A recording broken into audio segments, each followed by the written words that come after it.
예, 저는 사운드 기반의 미디어 아티스트로 활동하고 있는 권병준이라고 합니다. 저는 원래 그 스타임이라는 네덜란드의 기관에서 한 3년 정도 이제 악기를 만드는 하드웨어 엔지니어로 일을 했었고요.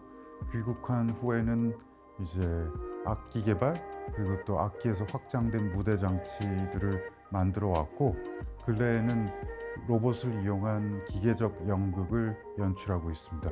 2018년 대한공간 루프에서 첫 전시를 시작했고, 그때 제가 받았었던 그 모티브는 로봇이 관객에게 손을 내미는 행위에서 출발을 했습니다. 어떤 사람은 그 손을 잡아주려고도 했었고, 어떤 사람은 두려워서 손을 빼기도 했었고, 또 어떤 사람은 또 로봇에게 이렇게 동전을 하나 쥐어주기도 하는 등, 그 사람들이 이방인에 갖고 있는 그 자신들의 이 원래 생각들이 드러나기 시작했다는 거죠. 또 다른 로봇의 행위는 뭐였었냐면은 서로를 비추는 로봇이라는 컨셉이 있었습니다. 로봇의 머리는 전부 전등으로 이루어져 있었고, 그 전등으로 서로를 비추면서 그림자를 만들면서 이제 그걸 꾸며 나가는 행위들을 했었고, 어떤 때는 또 그 그림자가 묘하게 맞아 들어가서 반쪽뿐인 로봇을 하나의 온전한 로봇의 그림자로 만들기도 하는 그런 행위들에서 시작을 했는데, 지금의 작업도 사실은 그 작업의 연장선에 있다고 저는 생각을 하고 있습니다. 지금 로봇들의 행위는 그것보다 조금 더 발전을 하여서 이제 수피 댄스 같은 춤을 추기도 하고, 또 오체투지 같은 그 인간이 하는 어떤 불교의 의식 같은 것들을 행하기도 하고, 또 발로 장단을 맞추고 막 이런 여러 가지 행위들을 하는데, 그것의 가장 중심에는 아무래도 처음 인간에게 소문을 내밀었던 그 로봇이 있는 것 같습니다. 먼저 그 악기에서 출발한 작업이라, 그리고 음악에서 출발한 작업이고, 그래서 소리는 언제나 저에게 가장 중요한 이제 매체 중에 하나였고, 연주라는 게 결국은 그 악기를 제어하는 것이거든요. 악기를 그 제어하는 법을 이제 익히는 것이 연습의 과정인데, 저에게 이 로봇들은 움직이는 장치이기도 하지만 동시에 이것들은 소리를 내는 장치이기도 합니다.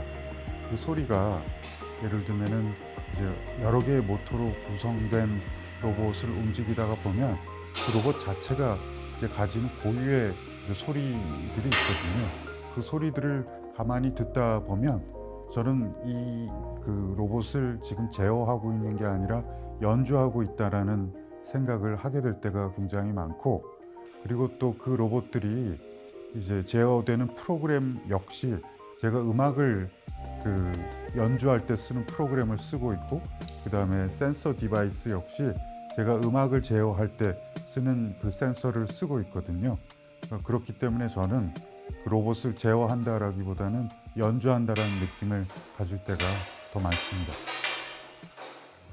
먼저 그 K456 같은 경우에는 제가 K456이 사고 나는 영상을 TV에서 그 봤을 때가, 제가 굉장히 어렸을 때 그것을 봤었고, 같은 이름을 가진 그 K456이 다시 걷는다는 것만으로도 이거는 정말로 역사적인 어떤 큰 사건이 아닐까라는 생각을 하는데, 그 안에는 제가 만든 여러 종류의 로봇들이 이제 등장을 하게 되는데, 먼저 작년에 이제 관객들에게 처음 선보인 아해들이 8대 정도 나오게 되는데, 식물에서 이제 영감을 얻은 로봇이고, 그다음에 이 로봇들은 키가 한 3m 정도 되는데, 그 한 발을 땅에 붙이고 또 한 발을 이렇게 이동하면서 탭댄스처럼 바닥을 두드리면서 연주하는 의식을 행하는 로봇들이고, 이 로봇들과 함께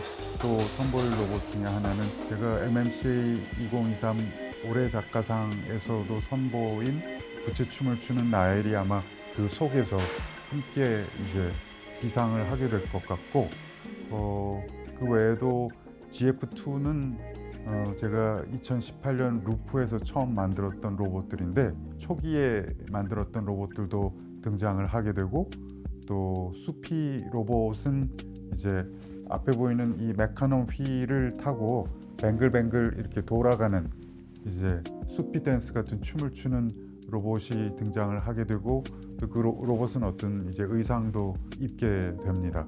그리고 또 등장하는 로봇 중에 하나는 오체투지 사다리봇이라고, 역시 MMCA 그 올해의 작가상 전시에서 선보였던 로봇이고, 의식 행위를, 그러니까 오체투지 행위를 하는 그 노인으로 아마 등장을 하게 될 것 같습니다.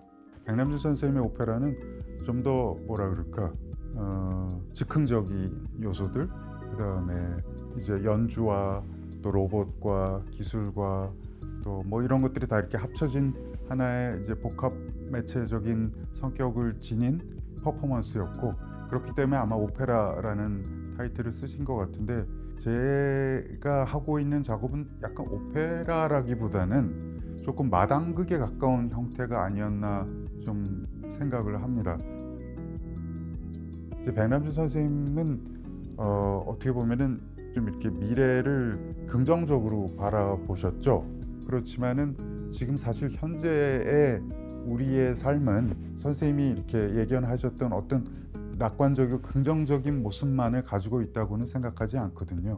수많은 문제들을 가지고 있고, 그런 연결이 가지고 오는 부작용들, 가짜뉴스, 에코체인버 등등의 소외된 인간들을 이렇게 수없이 양산하는 지금의 이 연결 사회가 가지는 이 모순들, 그런 모순들에서 아마 저의 로봇들과 또 백남준 선생님의 로봇의 차이점을 찾을 수 있지 않나라는 생각을 하고, 백남준 선생님의 로봇이 조금 어떻게 보면 그 미래 긍정적이고, 또 어떻게 보면 약간은 남성적이고, 또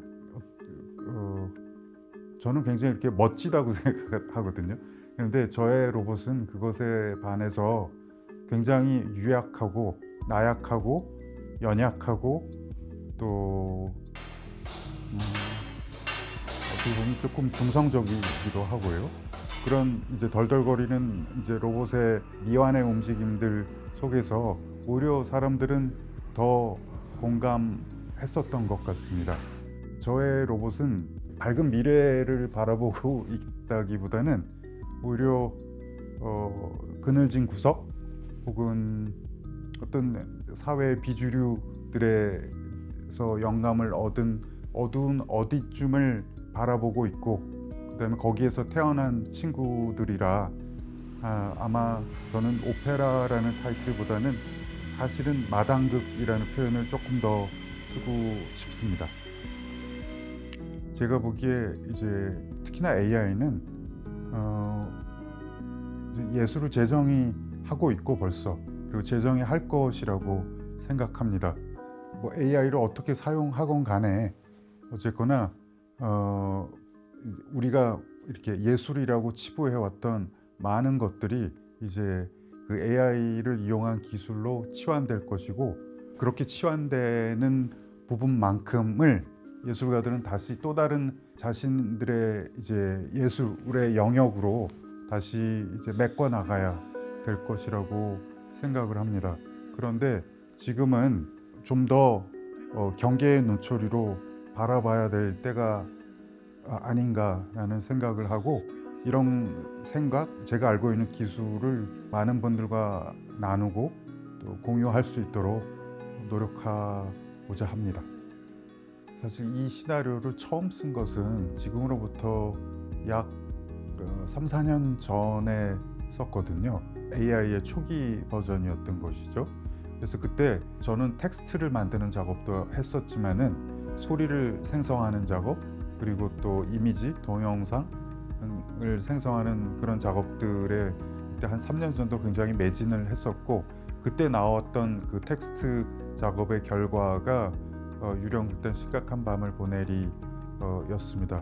그때 AI의 그 글쓰기들 중에 너무너무 그 훌륭한 그 문장들이 많아서 제가 정말로 감동받고 운 적도 있거든요. 이렇게 글을 잘 써? 막 이러면서 시를 썼는데, 그때 시를 쓰면서 주고 받으면서 쓰는 거죠. 이렇게 제가 이게 한 줄을 집어 넣으면 그쪽에서 받고 이렇게 또 그걸 받아서 또 던지고 받고 주고받는 식의 직구들을 했었고 굉장히 그 훌륭한 저의 협업자 역할을 그때 그 당시에 AI가 이제 해줬었고 그리고 또 그것들을 모아서 그 결과물들을 모아서 그게 형태로 각색하고 추려내는 건 제가 했죠. 그런데 어쨌거나 그때 AI와의 협업은 저에게는 굉장히 이제 흥미롭고 인상적인 작업이었습니다.